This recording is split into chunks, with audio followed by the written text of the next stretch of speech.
Hello, good morning students, class 7th SST. As you know very well, in SST we are describing chapter number 4 in history.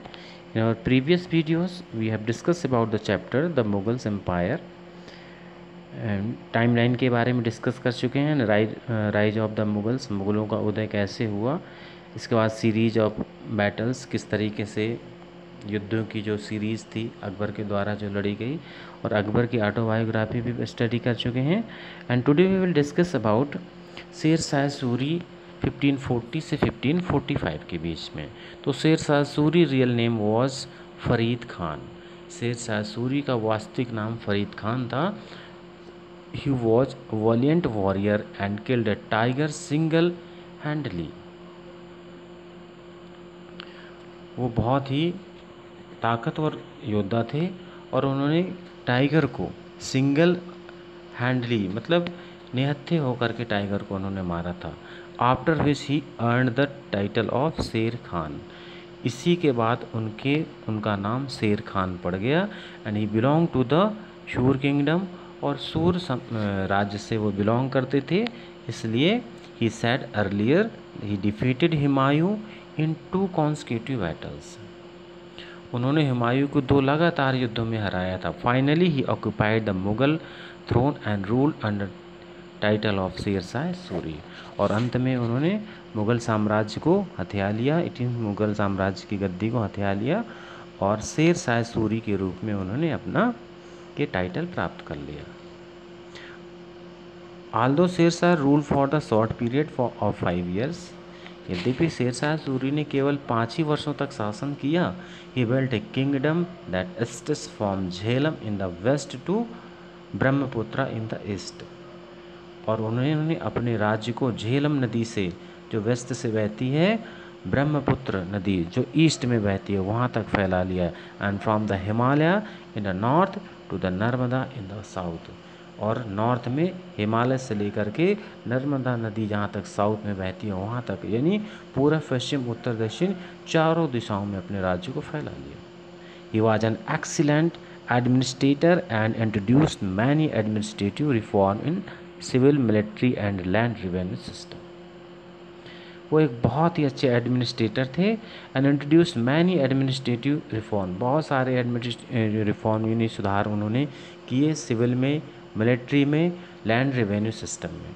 He had a large standing army, उनकी एक भारी सेना थी। And branded horses दाग, और उन्होंने हॉर्सों में brand लगाना शुरू कर दिया। इट मीन्स घोड़ों को जो दागने की प्रथा थी, एक विशेष स्पेशल प्रकार का जो चिन्ह बनाया जाता था वो इन्हीं से शुरू हुआ। ही इंट्रोड्यूस द सिल्वर कॉइन, और चांदी के सिक्के इन्होंने चलवाए। कॉल्ड द रुपया, उसी को रुपया कहा गया। Which was accepted as the medium of exchange, और उसी रुपये को आदान प्रदान का यानी वस्तुओं को बदलने का या किसी चीज़ को लेने का माध्यम बना। ही also maintained gold coins called मोहर। उन्होंने गोल्ड कॉइन्स भी बनवाई जिनको मोहर कहा जाता था। एंड कॉपर कॉइन्स कॉल्ड दाम, और कॉपर कॉइन्स को दाम कहा जाता था। He built an excellent network of roads called the Sher Shah Suri मार्ग।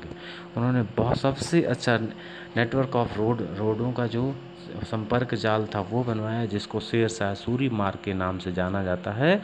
It ran from Sonargaon in Bengal to Peshawar now in Pakistan, यानी बंगाल से लेकर के पेशावर जो कि आज के समय में पाकिस्तान में है वहाँ तक रोड बनवाई। He also made a number of sarais. उन्होंने बहुत सारी मात्रा में सराएं भी बनवाई जिनको इन कहते हैं, जिनको हम धर्मशाला वगैरह कहते हैं। On every roads for the conveniences of the travellers. He also planted many fruits tree on the both side of the road, और सड़क के किनारे उन्होंने छायादार और फलदार वृक्ष भी लगवाए। ही वॉज एन इम्पोर्टियल जज and the great builder.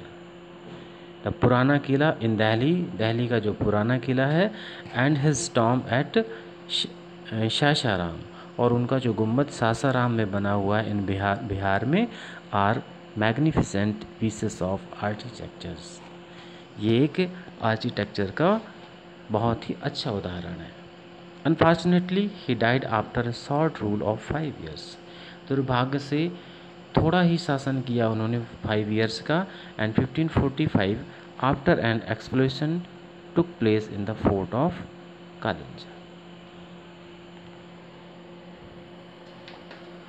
In this way Sher Shah Suri के बारे में स्टडी हमने कर लिया। इसके बाद केस स्टडी है। केस स्टडी में है आपका अकबर द ग्रेट और शहंशाह अकबर एजाम 1556 से 1605। इसके बारे में केस स्टडी दिया गया अकबर के बारे में, अकबर ने क्या क्या कराया। तो ये case study as a homework आपको खुद करना है। इसके बाद में हम जहांगीर का शासन नेक्स्ट वीडियो में स्टडी करेंगे। तो as a homework you have to do case study.